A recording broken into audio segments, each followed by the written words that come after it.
we're gonna investigate why this starter motor didn't want to start on John's truck.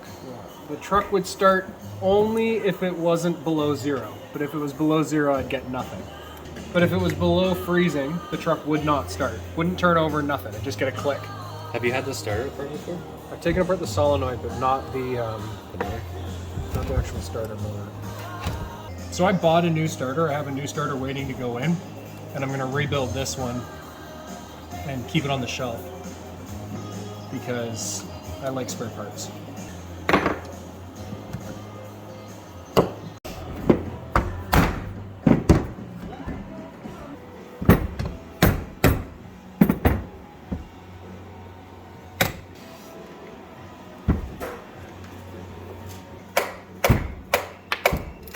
So something died in here. I haven't yet figured out exactly what it is.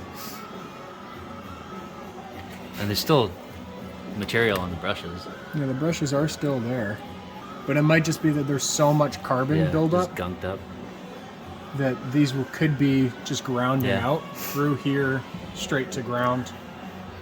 The other thing is on here. Yeah. Like the solenoid contacts might be all gummed up too. No, I've rebuilt in there, those. or you rebuilt that side. I rebuilt that in a parking lot in 100 Mile. And they were fine? Yeah, I mean, they were a little arced up, but then I took it apart and refiled them all. I think this is my problem, is that I've got carbon buildup between my legs of the starter and the circuits. Instead of going through the starter, spinning it and out, it's going through here to ground and out. So that's I just get nothing.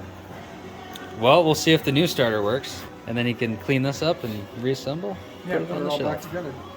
Because there's still, there's enough material on there to last a while. Yeah. Rebuild kit for one of these is about $150. Yeah, it's not too bad. All right, good investigation. Happy that we did that.